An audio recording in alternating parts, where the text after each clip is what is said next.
तो इस वीडियो में बात कर रहे हैं कैश फ्लो स्टेटमेंट का। ये पूरा सीरीज चल रहा है टर्म टू के रीजन का। इससे पहले हम बात कर चुके थे एनपीओ का, ठीक है। तो हम बात कर रहे हैं सर कैश फ्लो स्टेटमेंट का, ठीक है। कैश फ्लो स्टेटमेंट के बारे में हम बात कर रहे हैं कि एक्चुअली कैश फ्लो स्टेटमेंट है क्या। फिर से सर ये टर्म टू के लिए इंपॉर्टेंट है, यहाँ से आपको क्वेश्चन आएगा, ठीक है। ज़्यादा मार्क्स का है, 10 मार्क्स का ये पार्ट 10 मार्क्स का ना, ठीक है। तो 10 मार्क्स का क्वेश्चन आएगा कैश फ्लो स्टेटमेंट में, ठीक है। अब सर क्या आएगा, कैश फ्लो स्टेटमेंट होता क्या है, कैश फ्लो स्टेटमेंट, ठीक है। तो कैश फ्लो स्टेटमेंट क्या है, तो कैश फ्लो स्टेटमेंट जो है ना वो हर बिजनेस में आप बना सकते हैं, ठीक है। बट कंपनी केस में ध्यान रखना, किस केस में, कंपनी केस में, कंपनी के लिए ये मैंडेटरी है, कंपनी के लिए मैंडेटरी है कि उसको कैश फ्लो स्टेटमेंट बनाना ही पड़ेगा। एक्चुअली कैश फ्लो स्टेटमेंट क्या होता है, तो ये बताता है किसी बिजनेस में कितना कैश इन हुआ, कितना कैश आउट हुआ है, ठीक है। कितना पैसा है, कितना पैसा गया, तो उसको बोलते हैं कैश फ्लो स्टेटमेंट। तो पहला बात ये करते हैं सर कि सर इस कैश फ्लो स्टेटमेंट में कैसा ट्रांजैक्शन रिकॉर्ड होता है, किस ट्रांजैक्शन को हम लोग रिकॉर्ड करते हैं। तो एक ही रूल याद रखना है सर, वैसा ट्रांजैक्शन रिकॉर्ड होगा, वैसा ट्रांजैक्शन रिकॉर्ड होगा जिसका कोई एक पार्ट, मतलब या तो डेबिट वाला पार्ट या तो क्रेडिट वाला पार्ट किस फॉर्म में हो सर, वो कैश के फॉर्म में हो या कैश इक्विवेलेंट के फॉर्म में हो, या तो कैश फॉर्म में हो, फॉर्म में हो, कैश इक्विवेलेंट के फॉर्म में हो, ठीक। कैश तो आप लोगों को पता होगा कैश इक्विवेलेंट क्या होता है। तो सर कैश इक्विवेलेंट वैसा आइटम होता है जिसको आप लेस देन 90 डेज में कैश में कन्वर्ट कर सकते हैं, ठीक है। फॉर एग्जांपल बैंक हो गया, चेक हो गया, ठीक है, नेशनल सर्विस सर्टिफिकेट हो गया, जो इसका मैच्योरिटी क्या हो 90 डेज से कम हो। हर वो सिक्योरिटी जो 90 डेज के अंदर कैश में कन्वर्ट हो उसको क्या बोलते हैं, कैश इक्विवेलेंट, ठीक। अगर किसी ट्रांजैक्शन दोनों पार्ट में ही कैश और कैश इक्विवेलेंट है तो वो भी यहाँ पे नहीं आएगा। For example cash deposit bank, entry क्या बनेगा, बैंक कन्वर्ट टू कैश, यहाँ पे नहीं आएगा। हम उधार पे बिल्डिंग करते हैं sir, purchase building for issue of shares, ठीक है, वो भी यहाँ पे नहीं आएगा। क्या बोल रहा है सर, किसी एक पार्ट में कैश या कैश होना जरूरी है, ठीक है। तुम कैश सेल्स किए वो आएगा, डेटर से कैश रिसीव हुआ वो आएगा, ठीक है। तुम कैश पेमेंट किए हो वो आएगा, क्योंकि वहां पे एक ही बात आ रहा है, ठीक है। तो ये आपका कैश फ्लो स्टेटमेंट, इसको लोग बनाते हैं एज पर अकाउंटिंग स्टैंडर्ड 3, ठीक है। AS3 में आता है कैश फ्लो स्टेटमेंट। अब सर इसको बनाने के लिए सवाल कैसा मिलेगा, तो सवाल मिलेगा आपको कंपनीज बैलेंस शीट के फॉर्म में। किस फॉर्म मिलेगा, कंपनीज बैलेंस शीट के फॉर्म में। क्यों, अभी हम बताया कि सर ये चीज मैंडेटरी कहाँ है, कंपनी केस में है। मतलब आपको क्वेश्चन में बैलेंस शीट रहेगा और बैलेंस शीट में 2 साल का डेटा दिया रहेगा सर। एक आपका करंट ईयर का होगा और दूसरा प्रीवियस ईयर का होगा। क्या होगा, करंट ईयर और दूसरा क्या होगा, प्रीवियस ईयर होगा। करंट ईयर मतलब जिस साल का आपको बनाना है, प्रीवियस ईयर से पहले वाला। मतलब अगर मेरा करंट ईयर 2022 है तो प्रीवियस क्या होगा, 2021 होगा। सर 2 साल का डेटा क्यों दिया रहेगा, ताकि आप जब कैश फ्लो बनाइएगा तो दोनों डेटा को कंपेयर कर सकें। इस डेटा को इस डेटा को कंपेयर करने के बाद ही क्या बनता है, CFS बनता है, ठीक है। तो हम ऐसा क्वेश्चन में क्या रहेगा, बैलेंस शीट, और बैलेंस शीट में क्या रहेगा, कम से कम 2 साल का डेटा, और उस डेटा से क्या बनाइएगा, कैश फ्लो स्टेटमेंट, ठीक है। अब बात करते हैं सर कि कैश फ्लो स्टेटमेंट में होता क्या क्या है। तो सर हम लोग बिजनेस में जितना भी एक्टिविटी करेंगे कंपनी का, उसको 3 पार्ट में बांट देते हैं। किस पार्ट बांटते हैं हम लोग, 3 पार्ट में। हम लोग इस CFS की एक्टिविटी को 3 पार्ट में बांट रहे हैं। पहला पार्ट क्या है, ऑपरेटिंग। दूसरा क्या होगा, इन्वेस्टिंग, और तीसरा क्या होगा, फाइनेंसिंग। ऑपरेटिंग, इन्वेस्टिंग और फाइनेंसिंग, ठीक है। पहले ये दोनों सुनेंगे, फिर हम लोग इसको अलग से सुनेंगे। अब देखो एग्जाम में क्वेश्चन 2 पैटर्न में आ सकता है कि या तो तुमसे पूरा पूरा कैश फ्लो स्टेटमेंट बनाने के पूछ दे जिसमें आपको तीनों बनाना होगा, या क्वेश्चन आपसे सिर्फ ऑपरेटिंग पूछे, इसका चांसेस बहुत ज्यादा होता है 6 मार्क्स में, या फाइनेंसिंग या इन्वेस्टिंग। अगर फाइनेंसिंग इन्वेस्टिंग अलग अलग पूछता है तो उसका वेटेज 4 मार्क्स ज्यादा नहीं होगा। ऑपरेटिंग अकेले आता है तो 6 मार्क्स में आ सकता है, नहीं तो अगर पूरा 8 मार्क्स का आया तो फिर उसमें सारा होगा, ऑपरेटिंग भी, इन्वेस्टिंग भी और फाइनेंसिंग भी। अब एक एक समझते हैं इन्वेस्टिंग क्या है, ऑपरेटिंग क्या है, फाइनेंसिंग क्या है, ठीक है। उसके बाद कैसे बनाते हैं हम लोग बात करेंगे। तो बेसिकली ऑपरेटिंग मतलब क्या हो गया सर, ऑपरेटिंग एक्टिविटी वो एक्टिविटी है जो जिस बिजनेस का हम जिस चीज का हम बिजनेस कर रहे हैं, ठीक है, वो मेरा क्या कहलाएगा, ऑपरेटिंग एक्टिविटी कहलाएगा। फॉर एग्जांपल सर हम पढ़ाते हैं तो पढ़ाना मेरा क्या हो गया, ऑपरेटिंग एक्टिविटी। हम इस काम को करके पैसा क्या कर रहे हैं, अर्न कर रहे हैं। तो आप जिस चीज का बिजनेस के उसको क्या बोलते हैं, ऑपरेटिंग एक्टिविटी, ठीक। इन्वेस्टिंग क्या हो गया सर, तो हर बिजनेस क्या करता है, किसी लॉन्ग टर्म एसेट्स में, फिक्सेस में पैसा इन्वेस्ट करता है, ठीक है, एसेट्स खरीदता है और बेचता है, वो क्या है सर, इन्वेस्टिंग में आएगा। अब मान लो कोई ऐसा कंपनी है, तो ऐसा क्या है, कंपनी, इसका काम ही है सर एसेट्स खरीदना बेचना, तो वहां पे एसेट्स खरीदना बेचना उसमें क्या हो जाएगा, ऑपरेटिंग। लेकिन नॉर्मल कंपनी एसेट्स खरीदना बेचना क्या होगा, इन्वेस्टिंग, ठीक है। और फाइनेंसिंग जो बेसिकली किससे डील करता है सर, वो बेसिकली डील करता है तुम्हारा किससे, तो शेयर और सिक्योरिटीज में, ठीक है। हम लोग पहले कवर करेंगे इन्वेस्टिंग फाइनेंसिंग को, तब बात करेंगे ऑपरेटिंग में। तो देखिए इन्वेस्टिंग में क्या क्या आता है, तो यहाँ पे दो ही चीज करना हम लोग, एक पैसा कहाँ से आ रहा है और दूसरा पैसा कहाँ जा रहा है। रूल नंबर 1 क्या ध्यान रखना है, केवल वही ट्रांजेक्शन जिसमें एक पार्ट क्या हो, कैश या कैश इक्विवेलेंट हो, वही आएगा। मतलब या कैश हो या बैंक हो या कुछ भी, उसी को रिकॉर्ड में बाइक रिकॉर्ड नहीं करेंगे। आइए, तो यहाँ पे पहले आप ऐड क्या करिएगा, मतलब इनफ्लो क्या होगा सर, तो अगर आपने कोई फिक्स असेट सेल किया है, क्या किया है, फिक्स असेट्स क्या किया हम लोग, सेल्स किए हैं, किसके लिए सर, कैश या कैश इक्विवेलेंट के लिए, किसके लिए, कैश या कैश इक्विवेलेंट के लिए। तो यहाँ पे उसको हम ऐड करेंगे, क्यों, अंशविल एसेट्स वैल्यू पैसा क्या होगा, मिलेगा, ठीक है। दूसरा सर, और ऐड क्या होगा सर, और ऐड क्या होगा, ठीक है। तो यहाँ पे एक चीज और ऐड होता है कि मान लो हम किसी कंपनी का सिक्योरिटीज खरीद के रखे हैं in form of share and debenture, तो उस शेयर पे हमको डिविडेंड या डिवेंचर पे इंटरेस्ट मिला, तो हमको क्या मिल रहा है, मिल रहा है। तो वो क्यों मिल रहा है सर, क्योंकि हमने उस कंपनी में पैसा लगा के रखा है, मतलब वो क्या इन्वेस्टमेंट है ना। तो मतलब अगर आपको कहीं से क्या मिलता है, इंटरेस्ट मिलता है या क्या मिलता है, डिविडेंड रिसीव हो रहा है, तो क्या हो रहा है, रिसीव हो रहा है, उसको क्या करो, ऐड करोगे। माइनस क्या करोगे सर, माइनस क्या करेंगे, तो अगर हमने कोई फिक्स असेट खरीदा है सर, फिक्स क्या किया है, परचेज किया है, क्या किया है, परचेज, किसके लिए, कैश या कैश इक्विवेलेंस के लिए, कैश या कैश इक्विवेलेंस के लिए, ठीक है। मान लो हम शेयर तुम पढ़े हो ना कि share issue for purchase of machine, ठीक है, मशीन का बदले में शेयर इशू कर दिया, तो क्या वो ट्रांजेक्शन यहाँ पे आएगा, क्या नहीं आएगा, क्यों सर, उसमें किसी पार्ट में कैश या कैश इक्विवेलेंट नहीं है। एक में होना क्या है, जरूरी है, एक में होगा तभी आएगा, नहीं तो नहीं आएगा। तो इन्वेस्टिंग में कितनी यही तीन चीज आएगा, क्या क्या आएगा सर, एसेट्स का बिकना, किसके लिए, बोल, नकद, कैश, किस फॉर्म में, कैश या कैश इक्विवेलेंट फॉर्म में, या इंटरेस्ट डिविडेंड का रिसीव होना, और तीसरा फिक्स एसेट्स का परचेज करना, उसको क्या करेंगे, माइनस करेंगे। क्लियर है बात, चलिए इसका अर्थ है फाइनेंसिंग में सर। तो सर फाइनेंसिंग में क्या क्या आएगा, तो फाइनेंसिंग में क्या आएगा, पहला, अब ये बात ध्यान रखना कि ये तुम्हारा पास सिक्योरिटीज से रिलेटेड है सर, शेयर्स और सिक्योरिटीज, इसमें जो भी आएगा सब किससे आएगा, शेयर्स रिलेटेड टर्म आएगा।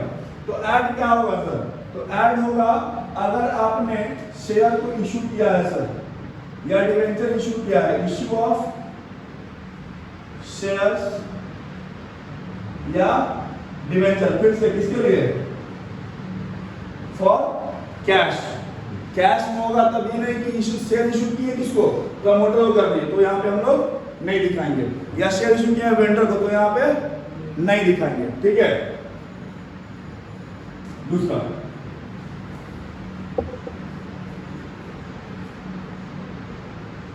ठीक है, तो दूसरा अगर हम बात करें, दूसरा बात करते हैं हम लोग, दूसरा क्या आएगा सर, तो अब जैसे यहाँ पे इंटरेस्ट रिसीव किए हो, तो एज ए कंपनी तुमको भी इंटरेस्ट या डिविडेंड पे करना पड़ता होगा ना, पे करोगे ना, तो सर वो क्या होगा, लेस, क्या इंटरेस्ट और डिविडेंड पेड। तो ध्यान रखना, अगर क्वेश्चन में सिर्फ इंटरेस्ट और डिविडेंड का अमाउंट है तो हमेशा क्या होगा, वो पेड अमाउंट होगा। तो कहां दिखाओगे, फिनांसिंग में। रिसीव है तो क्वेश्चन मेंशन कर देगा। तीसरा क्या आएगा सर, तो तीसरा जो अपना सिलेबस है रिडम्पशन, मतलब सर हमने रिडम्पशन किया किसका, रिडम्पशन ऑफ प्रेफरेंशियल या डिबेंचर। तो उसमें पैसा क्या होगा, जाएगा, तो उसको क्या करेंगे, हम घटा देंगे। तो इस दोनों एक्टिविटी में यही तीन चीज आ सकता है। अच्छा, एक बात ध्यान देने वाला है कि पहले प्रपोज डिविडेंड का ट्रीटमेंट क्या होता था, ठीक है, कि जो इस साल का पेड है, ठीक है, उसको हम लोग माइनस करते थे, और जो प्रीवियस मतलब जो प्रीवियस ईयर का पेड है उसको क्या करेंगे, माइनस, और जो करंट ईयर उसको क्या करते थे, ऐड। अब वो काम आपको नहीं करना है, आपको सिर्फ प्रीवियस ईयर से मतलब जो डिविडेंड क्या हो गया है, पेड हो गया है, तो उसी को आप घटाइएगा, उसको क्या करिएगा, जोड़िएगा। ठीक है, क्लियर बात। अब इन सब में एक कॉमन है, अगर इन्वेस्टिंग का क्वेश्चन आता है तो एकदम आने का चांसेस क्या है सर, तो एक इसमें आपको आ सकता है असेट्स अकाउंट, जो आप लोग कैप्शन में पढ़े होंगे, ठीक है, वो आएगा। और दूसरा फाइनेंसिंग क्या आ सकता है सर, तो प्रोविजन फॉर टैक्स करेगा, प्रोविजन फॉर टैक्स करेगा। तो दोनों लेवल में वही बात करेंगे। ठीक है, इसको लेकर एक मिनट चलिए उसको रेस करते हैं।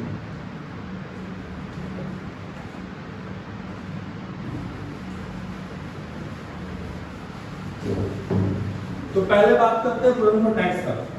अब प्रोविजन फॉर टैक्स जो है ना, उसमें क्या होगा कि प्रोविजन फॉर टैक्स में दो तीन बात होगा सर। ठीक है, पहला बात ये कि प्रोविजन फॉर टैक्स का 2 साल का तुमको बैलेंस दिया रहेगा, कहाँ, बैलेंस शीट में। ठीक है, एक प्रीवियस ईयर का, एक करंट ईयर का, और एडजस्टमेंट में एक टर्म लिखा रहेगा, क्या लिखा रहेगा कि tax paid for this year इतना, या provision for tax made for this year इतना, या कुछ नहीं लिखा होगा। पहला बात क्या हो गया, देखो एक बात तो कॉमन है, मान लो ये बैलेंस शीट है, ठीक है, तो बैलेंस शीट में ये करंट ईयर और प्रीवियस ईयर, तो बैलेंस शीट के अंदर यहां पे लिख दिया प्रोविजन फॉर क्या, टैक्स, और कुछ अमाउंट दे दिया, तो ये तो रहेगा ही। मान लो इसका अमाउंट दे दिया है x, ठीक है, इसका अमाउंट क्या दे दिया है y। अब इसके साथ एडिशन में क्या हो सकता है सर, तो एडिशन में नंबर 1 कुछ नहीं हो सकता है, एडिशन में कुछ नहीं हो सकता। ठीक है, नंबर 2 एडिशन में क्या बोल सकते हैं sir, tax paid for the year, tax paid for the year. ठीक है, और number 3 provision for current year tax, provision for current year tax. ठीक है, यही 3 केस होगा इसमें। पहला केस क्या होगा कि एडिशन में कुछ नहीं बोले तब क्या करेंगे, दूसरा बात एडिशन में बोलते कि इतना टैक्स पेमेंट किए हैं तब क्या करेंगे, और तीसरा बात इस सर बोले कि इस ईयर टैक्स इतना होगा। ठीक है, तो इस तीनों केस को हम समझते हैं लेजर से। ठीक, आइए तो केस नंबर 1, केस नंबर 1 मतलब पहला केस जहां आपको सिर्फ प्रोविजन फॉर टैक्स का बैलेंस दिया हुआ ओपनिंग क्लोजिंग और कुछ नहीं दिया, तो ध्यान देखना। तो हम लोग बनाएंगे लेजर, प्रोविजन फॉर टैक्स क्या बनाएंगे हम लोग, लेजर। तो लेजर बनाएंगे, तो मेरी लायबिलिटी है तो बीडी कहां आएगा, क्रेडिट साइड में, by balance sheet of credit, ये कहां आएगा, सीडी डेबिट साइड। ठीक है, तो जो प्रीवियस ईयर बैलेंस क्या होगा, बीडी होगा, तो यहां पे वाई लिखते हैं, और करंट ईयर बैलेंस क्या होगा, सीडी, तो यहां एक्स लिखते हैं। ठीक है, अब हम क्या बोले, केस नंबर 1 में कोई इंफॉर्मेशन नहीं है, तो आपको क्या यूज करना है सर कि जो प्रीवियस ईयर का अमाउंट है ये आप पे करती हैं, तो क्या लिखा जाएगा, टू बैंक कितना y। ठीक, और ये जो करंट ईयर का इसका क्या बनाइएगा, प्रोविजन, तो क्या लिखिएगा, bye profit and loss account कितना x। क्या मेरा बात समझ में आया, यस सर, कोई दिक्कत, मतलब अगर कोई इंफॉर्मेशन नहीं है इसमें तो प्रीवियस ईयर क्या हो जाएगा, पेड, और करंट ईयर क्या हो जाएगा, ऐड। अब इसको तुम दिखाओगे कहां सर, कैश फ्लो स्टेटमेंट में, तो ये जो है कैश फ्लो स्टेटमेंट में क्या होगा, ऑपरेटिंग एक्टिविटी में क्या होगा, माइनस लास्ट में क्या निकलेगा, net profit, sorry net cash flow from operating activity, वहां इसमें क्या करेगा माइनस, ठीक है। ये क्या होगा सर, तो ये जो है वो कैश फ्लो स्टेटमेंट क्या हो जाएगा ऑपरेटिंग एक्टिविटी में ऐड, कहां स्टार्टिंग में, profit before tax and extraordinary items, ये तो कहां है profit before tax and extraordinary items में क्या कर दीजिएगा ऐड कर दीजिएगा, और लेस कहां होगा सर ऑपरेटिंग में नीचे में माइनस करेंगे। तो ये केस 1 था। अब केस 2 और 3 पे आते हैं दोस्तों, केस 2 और 3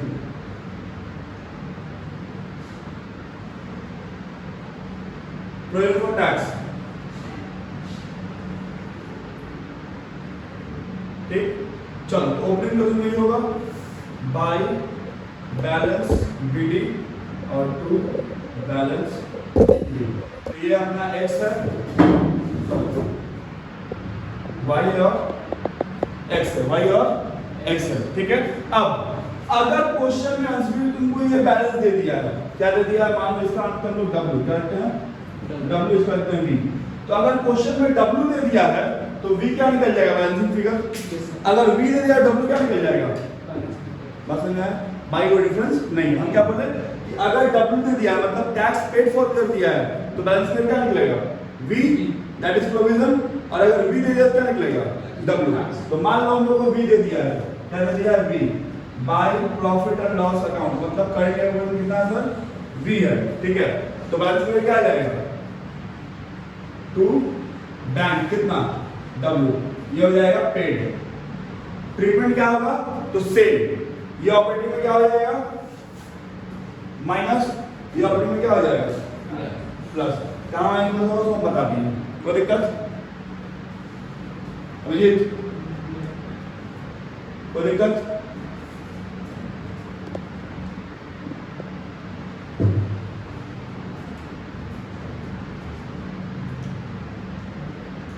बेटा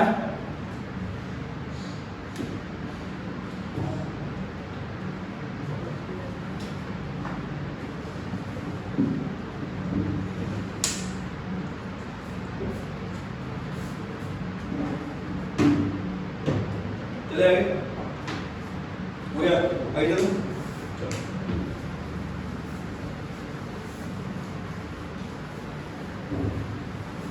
अब ये हो गया आपका फाइनेंसिंग के लिए। अब बात करते हैं इन्वेस्टिंग एसेट्स अकाउंट का, ठीक है। ये सीबीएसई का फेवरेट पॉइंट ऑफ क्वेश्चन है कि अगर वो सेपरेटली पूछ रहा है इन्वेस्टिंग एक्टिविटी से तो एक लेजर घुसाएगा नहीं एसेट्स का, ठीक है। जैसे कोई बिल्डिंग खरीदे हो या बेचे हो या बिल्डिंग ओपनिंग क्लोजिंग है तो उसका क्या करेंगे, उसका हम लोग क्या करना है, ठीक है। तो याद करो क्लास 11 की डेफिनेशन, डेफिनेशन में दो तरह से लोग पढ़ते थे, एक प्रोविजन फॉर डेफिनेशन अकाउंट मेरे पास है और दूसरा नहीं होता है। तो यहाँ पे दोनों केस है। पहला केस क्या हो गया कि जब मेरे पास प्रोविजन फॉर डेफिनेशन अकाउंट नहीं है, और दूसरा केस जब मेरे पास है तो क्या करेंगे। तो पहला केस हम पहले बात करते हैं sir, when we don't have provision for definition account.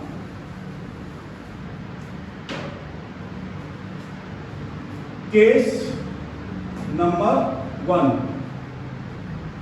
when provision for depreciation account is not maintained, ठीक है।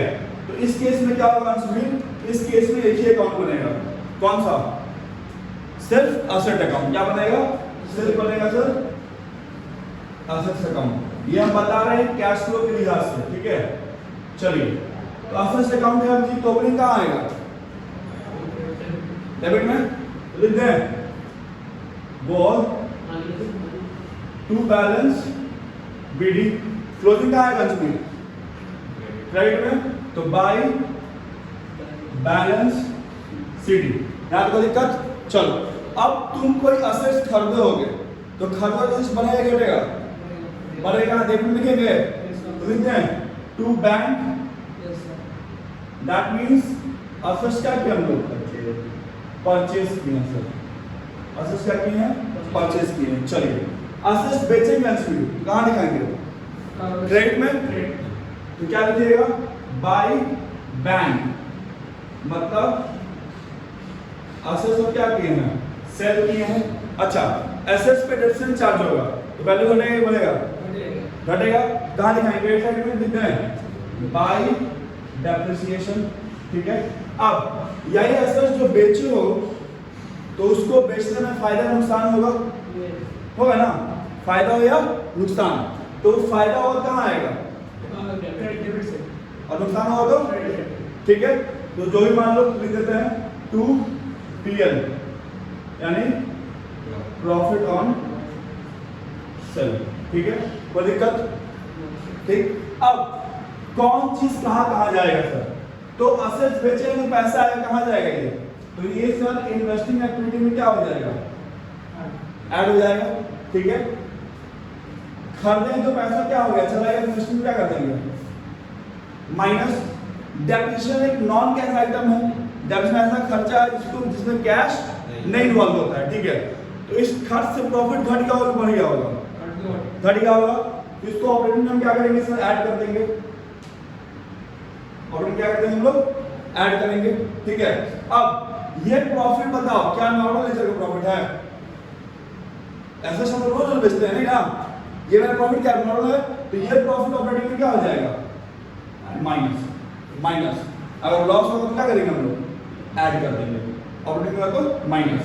अब मुद्दा का बात यह है कि सर इसको निकालेंगे कैसे, मतलब हम लोग को प्रॉफिट ऑन सेल कैसे कैलकुलेट करना है, जो मशीन बिका है या जो एसेट्स बिक रहा है उसमें प्रॉफिट ऑन सेल हम लोग कैसे निकालेंगे, क्या तरीका होगा, ठीक है। तो सबसे पहले क्या करिएगा, आप लिखिएगा सेल वैल्यू ऑफ एसेट्स,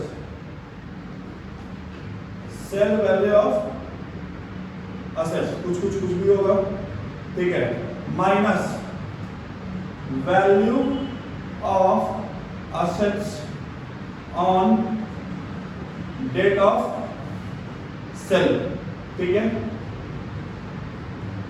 अब ये कैसे निकलेगा सर, ये निकलेगा cost of assets, cost of assets minus depreciation till date of sales, मतलब जिस दिन से मशीन खरीदे हैं और जब मशीन बेच रहे हैं उस दिन तक का डेप्रिसिएशन। सपोज हम लोग 10 लाख का एक मशीन खरीदते हैं, कितना करते हैं, 10 लाख का एक मशीन खरीदते हैं, ठीक है, और इस पे 10% डेप्रिसिएशन चार्ज होता है, कितना चार्ज होता है, 10% चार्ज होता है सर, डेप्रिसिएशन कितना चार्ज होता है, 10%। इसको हम लोग 5 साल के बाद बेच रहे हैं 8 लाख में, कितना बेच रहे हैं, 8 लाख में। तो जरा बताओ प्रॉफिट है कि लॉस है, बेच रहे कितने में, 8 लाख में, 10 लाख का मशीन है, ठीक है, तो 10 साल उसका वैल्यू क्या बचेगा, 5 साल का वैल्यू क्या बचेगा उसका, 10% सुनेगा तो 5 लाख, बिका कितना में, 3 लाख प्रॉफिट कितना हो गया, बात समझ में आया। तो ये तुम्हारा क्या हो गया, सेल वैल्यू, ये सेल वैल्यू हो गया 8 lakh, cost of assets minus depreciation, तो 10 में कितना है, 5 कितना हो जाएगा यहाँ पे, 5, तो प्रॉफिट कितना हो जाएगा, 3। बात समझ में आएगा, कोई दिक्कत, चले आगे, ठीक है। कैसे हम क्लियर सबको नोट कर लीजिए इसको भी, ठीक है।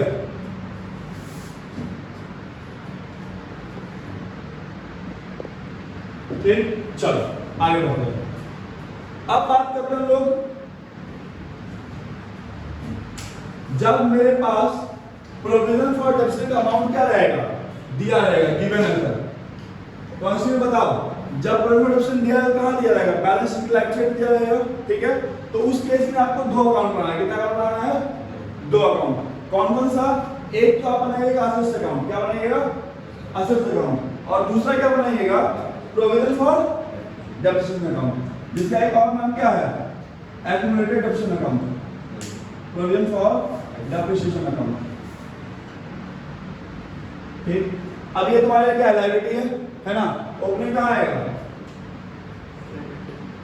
तो बाय बैलेंस बीडी, क्लोजिंग तो टू बैलेंस सीडी, ठीक है। अब क्या होगा, इस मेथड में बेसिकली क्या होता है, कि सर जब हमारे पास अलग से प्रॉफिट डिस्ट्रीब्यूशन अकाउंट है तो हम लोग क्या करते हैं, हम लोग सर डेप्रिसिएशन को असेट्स अकाउंट में नहीं दिखाएंगे। डेप्रिसिएशन अकाउंट क्या करेंगे, नहीं दिखाएंगे। मतलब जो भी करंट डेप्रिसिएशन होगा कहाँ दिखाएंगे इसको हम लोग, यहाँ, ठीक है। यहाँ क्या लिखोगे, बाय पीएल, ठीक है। ये क्या है आपका करंट ईयर का डेप्रिसिएशन, ये क्या है करंट ईयर का डेप्रिसिएशन। अब मान लो इसमें कोई मशीन बिक रहा है, इस मशीन को हम लोग बेच रहे हैं यहाँ पे 1 लाख का 5 साल के बाद बेचे, तो अब यहाँ पे क्या होगा, यहाँ आप लिखिएगा टू फिक्स असेट, क्या लिखिएगा, टू असेट्स, जो भी है फिक्स असेट, जो नाम है बिल्डिंग हो या ये मशीन हो, ठीक है। मतलब ये हो गया इसका accumulated depreciation till date of sales. मतलब जिस दिन ये असेट्स हम खरीदे हैं और जिस दिन क्या कर रहे हैं, बेच रहे हैं, उस दिन तक कितना डेप्रिसिएशन चार्ज हुआ है, ध्यान में क्या, जिस दिन क्या असेट्स खरीदे हैं और जिस दिन बेच रहे हैं, तो हम लोग 5 साल बाद देंगे थे ना, तो 5 साल का डेप्रिसिएशन चार्ज हुआ 5 लाख, तो वो पूरा ट्रांसफर कहाँ हो जाएगा, यहाँ। तो अब ये इसको यहाँ से उठाइएगा और यहाँ लाके पलट दीजिएगा, यहाँ क्या लिखिएगा, बाय प्रोविजन फॉर डेप्रिसिएशन। अब ये केस कब आएगा इसमें, जब कोई असेट्स क्या होगा, बिकेगा। अगर नहीं बिकेगा तो ये केस हम लोग नहीं करेंगे, क्योंकि बेचने में नहीं करना है कि प्रॉफिट हो रहा है कि लॉस हो रहा है। जब असेट्स बिकेगा ही नहीं तो क्या प्रॉफिट लॉस का बात आएगा, नहीं आएगा, तो काहे माथा बेची करेंगे। जब असेट्स बिकेगा तो हम ये काम करेंगे। तो फायदा क्या हो गया, देखो फायदा ये हो गया कि पहले में हमको अलग से कैलकुलेट करके निकालना पड़ा, ठीक है, यहाँ पर से कैलकुलेट नहीं करना पड़ेगा। तो एग्जाम में जो दिया जाएगा आप उसके बाद उसको बनाइएगा। समझ में आया, कोई दिक्कत नहीं, चलो जल्दी से।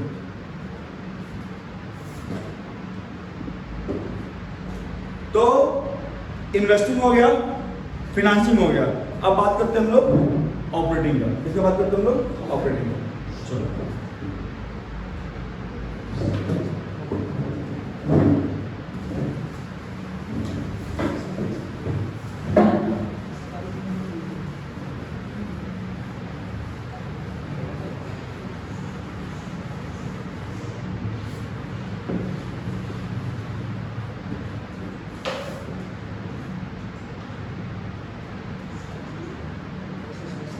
चलो छोड़ो, याद रखो।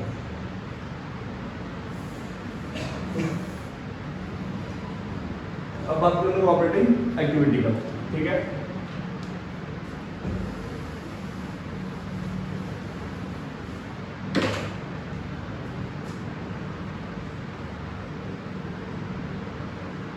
ऑपरेटिंग एक्टिविटी, ठीक है। चलो अब इस एक्टिविटी में हम लोग इस एक्टिविटी को, ये बहुत बड़ा एक्टिविटी है, इसको 2-3 पार्ट में लोग बांट लेते हैं, छोटा टुकड़ा बांट के पढ़ते हैं, ठीक है। पहला पार्ट ये होता है कि फर्स्ट रिक्वायरमेंट क्या है अभिजीत, तो पहला रिक्वायरमेंट है sir net profit before tax, net profit before tax, ठीक है। मतलब क्या हो गया अश्विन की प्रॉफिट जो चाहिए हमको टैक्स से पहले चाहिए। मतलब याद करो अभी हम लोग टैक्स ले रहे पर उसमें क्या था ना, पीएल अकाउंट वाला, तो अगर इस प्रॉफिट में टैक्स घटा हुआ है तो आप क्या करिएगा, जोड़ दीजिएगा। अब ध्यान देना, क्वेश्चन तुमको हमेशा क्या दिया जाएगा, net profit after tax. Question में क्या दिया जाएगा, नेट प्रॉफिट आफ्टर टैक्स। तो जैसे ही तुम यहाँ पर आंसर याद है, हमारा मतलब टैक्स ऐड करोगे तो क्या बन जाएगा, नेट प्रॉफिट बिफोर टैक्स। अगर अब इस क्वेश्चन में डायरेक्ट ये दे दिया है तो क्या ये काम करोगे, नहीं समझ में आया, कोई दिक्कत। अगर क्वेश्चन में डायरेक्ट ये दे दिया काम करेंगे हम, नहीं करेंगे, चलिए। तो नेट प्रॉफिट बिफोर टैक्स निकल गया, ठीक है। सेकंड पार्ट क्या चाहिए, सेकंड पार्ट चाहिए हम लोगों को बिफोर एक्स्ट्रा ऑर्डिनरी आइटम्स, ठीक है। जैसे कि profit on sale of machine, loss on sale of machine, dividend paid, depreciation, ठीक है। तो करना क्या है सर कि जो भी एबनॉर्मल लॉस होगा उसको क्या करिएगा, ऐड कर दीजिएगा, जिससे प्रॉफिट क्या हो गया, कम हो गया होगा। और जो भी एबनॉर्मल गेन होगा उसको क्या कर दीजिएगा, माइनस, क्योंकि तो प्रॉफिट क्या होगा, बढ़ गया होगा। और डेप्शन दोनों यहाँ क्यों दिखाते हैं रश्मि, क्योंकि डेप्शन में क्या है, नॉन कैश एक्सपेंस है और हम बता क्या रहे हैं, कैश फ्लो स्टेटमेंट, मतलब बस उसी चीज को रिकॉर्ड कर जो क्या है मेरा कैश में है, इसी में यहाँ डेप्शन क्या करेंगे, ऐड बैक कर देंगे। तो लिख दे रहे हैं before extraordinary item and non cash items, ठीक है। एग्जांपल में क्या आ जाएगा सर, तो डेप्रिसिएशन, और क्या आ जाएगा, तो प्रॉफिट या loss on sale of assets, और क्या आ जाएगा सर, जो डिविडेंड था सर जो हम लोग पे किए थे, ठीक है, डिविडेंड पेड, ठीक है, ऐसे करके आ जाएगा। या मान लो कोई इंटेलिजेंस से राइट ऑफ हो रहा है, उसको दिखा देंगे। तो अब देखो दो काम हो गया, क्या हो गया, profit before tax and before extraordinary items and non cash items. तो जब इतना काम कर लेंगे इसमें तो हमको क्या मिलेगा सर, हमको मिलेगा profit before working capital changes, क्या मिलेगा, profit before working capital changes. अब ये ध्यान दो, वर्किंग कैपिटल में क्या क्या आता है, दो चीज का क्या आता है, करंट एसेट और करंट लायबिलिटी, करंट एसेट और करंट लायबिलिटी। अब क्या करना है तो ध्यान देना, अगर असेट्स बढ़ रहा है तो हम ये मानते हैं कि हम असेट्स क्या किए हैं, खाते हैं, और अगर असेट्स घट रहा है तो हम क्या मानेंगे, असेट्स बेचे हैं। अगर लायबिलिटी बढ़ रहा है मतलब और कर्ज लिए हैं, और अगर लायबिलिटी घट रहा है मतलब और कर्ज का पेमेंट कर दिए हैं, ठीक है। चलिए तो बात करते हैं।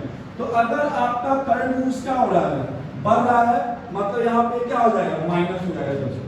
क्यों माइनस होगा सर, इसको क्या सुन में कैश क्या हो गया, आउटफ्लो हो गया, कैश क्या हो गया सर, आउटफ्लो हो गया, ठीक है। अगर आपका करंट यूज क्या हो रहा है, घट रहा है, ठीक है, तो मतलब इसको क्या करेंगे, कैश पे। कोई मुश्किल है, पूरा कैश पे एकदम बाबा इधर पढ़ना, ठीक है, कि जहां पूछे वहां बन जाए, जहां खोजे वहां निकल जाए, समझ गया बात, ठीक है। क्या यही अगर करंट लायबिलिटी है, छोटू करंट लायबिलिटी वाली है, मतलब कर्जा क्या लिए तुम और कर्जा ले लिए हो, तो कैश का क्या होगा, बोल इनफ्लो, और यही करंट लायबिलिटी क्या हो जाए, घट जाए, तो मतलब क्या होगा कैश का, कोई दिक्कत। तो जब इतना काम करोगे तो क्या मिलेगा, प्रॉफिट बिफोर टैक्स, क्या मिलेगा इनको, प्रॉफिट बिफोर टैक्स। तो अब जल्दी से बताओ यहाँ कौन सा टैक्स बटेगा, कौन सा टैक्स बढ़ाएंगे, पेड या प्रोविजन, एक झपड़ मारे खींच कर दो, प्रोविजन तो ऐड किए घटाएंगे तो ये पेड, मतलब यहाँ क्या करेगा, माइनस टैक्स पेड। तो अल्टीमेटली आपको क्या मिल जाएगा sir, cash flow from operating activity. अगर नेगेटिव आया तो यूज लिखिएगा, पॉजिटिव आया तो आप फ्लो लिखिएगा, कोई दिक्कत। ऑपरेटिंग क्लियर है, ऑपरेटिंग को सबसे मुश्किल माना जाता है, आप बिट्स एंड पार्ट्स में तोड़ बनाएगा, वो पहला नारेटिव क्या पाना है, प्रॉफिट बिफोर टैक्स, उसके लिए क्या करना है बता चुके हैं। अगर क्वेश्चन में दे दिया अमाउंट डायरेक्ट तो कुछ करने की जरूरत नहीं है, भगवान को शुक्र करना, ठीक है, बोला जय बाबा, ठीक। दूसरा आइटम क्या है सर, दूसरा हो चाहिए profit before extraordinary items and non cash item, तो वहां पे डेप्शन है, प्रॉफिट और लॉस है, डिविडेंड है, जो है उसका ट्रीटमेंट कर लीजिएगा। इतना करने में कहां बचेंगे हम लोग, profit before working capital changes, ठीक है। चेंजेस में कितना आएगा, दो चीज है, क्या क्या, वर्किंग कैपिटल में क्या क्या है, करंट और करंट लायबिलिटी है, ठीक है, तो उसका बता दिए। इतना करने के बाद हम लोग क्या मिल जाएगा, प्रॉफिट बिफोर टैक्स, वहां क्या करें, लेस टैक्स पेड। तो अगर ये पॉजिटिव आया तो क्या मिलेगा आपको, cash flow from working activity, और नेगेटिव आया तो क्या मिलेगा, यूज्ड इन ऑपरेटिंग एक्टिविटी। तो ये है बनाने का तरीका। Operating clear, investing clear, financing clear. अब लास्ट में अरेंज कैसे करना है, ठीक है। आइए हम लोग डिप साइड है, हम लोग थोड़ा अलग पढ़ेंगे, ठीक है, सब की तरह नॉर्मल काम नहीं करेंगे सर। हम एग्जामिनर को एक जगह दिखा देंगे कि ऑपरेटिंग से कितना आया, इन्वेस्टिंग से कितना है, फाइनेंसिंग से कितना है, भैया मेरा कैश मैच कर गया, आंसर देके निकल जाओ, ठीक है। तो क्या करोगे, तो क्वेश्चन को सॉल्व करने से पहले ऊपर में लिखोगे ऐसे, कैश फ्लो नहीं, statement as per accounting standard 3, ठीक है। अब यहां लिखिएगा नंबर 8, क्या लिखिएगा, cash flow from operating activity. ठीक, अब कोई बड़ा सा मान लीजिए नेगेटिव है तो क्या करेंगे, तो अमाउंट को ब्रैकेट में डाल दो, कहानी खत्म, पैसा आ जाए। ठीक है, बी में क्या निकाले हो, तो बी में निकाले हो cash flow from investing activity. ठीक है, सी क्या निकाले हो, तो cash flow from financing activity. ठीक है, इतना करने के बाद यहां पे आप कुछ टोटल करिएगा। ठीक है, टोटल होगा, यहां क्या करोगे फिर add opening balance of cash and cash equivalent, जो किसके बराबर होना चाहिए, जो किसके बराबर आना चाहिए, क्लोजिंग के बराबर होना चाहिए, closing balance of cash and cash equivalent के बराबर आना चाहिए। तब जाके अगर ये, ठीक है, मतलब इसको ऐड करने के बाद ये और ये क्या हो जाए, इक्वल हो जाए। क्या हो जाए, इक्वल, मतलब तुम्हारा कैश फ्लो क्या है, सही है, कोई गड़बड़ नहीं है। तो इतना लिख के उसके बाद अलग से कैलकुलेट करना ऑपरेटिंग, फिर क्या कैलकुलेट कर दोगे, इन्वेस्टिंग, फिर फाइनेंसिंग। जो नेट अमाउंट आएगा उसको यहाँ डालना और जोड़ के ये मैच कर जाएगा। तो एग्जामिनर को ढूंढना नहीं पड़ेगा। ऐसे क्या करते हम लोग नॉर्मल लिखते हैं, सर ऑपरेटिंग आया तो उसको ए कर दिए, फिर इन्वेस्टिंग आया तो बी किए, फाइनेंसिंग आया तो सी किया, फिर नीचे अलग से तीनों को जोड़ते हैं। ठीक है, ये थोड़ा देखने में अच्छा लगेगा। ये हो गया आपका कैश फ्लो स्टेटमेंट। अब ध्यान करना 5 मिनट और, इसी से जुड़ा हुआ है कॉमन साइज कॉम्परेटिव, दो एकदम फ्री का मार्क्स है, कुछ नहीं करना है, आपको सवाल को देखना है, सवाल नहीं जवाब है। ठीक है, दोनों क्वेश्चन में आपको 2 ईयर का क्या दिया जाएगा, बैलेंस शीट दिया जाएगा या पीएल दिया जाएगा। उस दोनों को फिगर को कंपेयर करना है। एक में क्या कंपेयर करना है सर, टोटल से करना है। यार एक में क्या फिगर करना है, टोटल से, मतलब असेस्ट मान लो कैश है 2 लाख और असेस्ट टोटल 10 लाख, तो 2 लाख 10 लाख का कितना परसेंट हो गया। ठीक है, एक में क्या करना है सर, प्रीवियस ईयर को करंट ईयर से कंपेयर करना है कि सर पिछले साल कैश कितना था 5 लाख, इस साल कैश कितना हो गया है 7 लाख, तो कितना बढ़ा 2 लाख, कितना था 5 लाख, कितना 7 कितना बढ़ गया 2 लाख, तो 2 lakh divide by previous year का फिगर परसेंटेज। तो एकदम फ्री का मार्क्स है वो 4 मार्क्स में आएगा ही आएगा। तो उसका 2-3 एग्जाम्पल कहानी खत्म हो जाएगा, उसमें दिमाग नहीं लगाना, बस ध्यान रखना है कि एक में क्या करना है, तुमको टोटल से कंपेयर करना है, और दूसरे में क्या करना है, जो इंक्रीमेंट या डिक्रीमेंट हो रहा है उसको प्रीवियस ईयर फिगर से कंपेयर करना है। ठीक है, तो ये वीडियो ये होता है समाप्त, आपका सीएफएस हो गया खत्म। ठीक है, चलिए।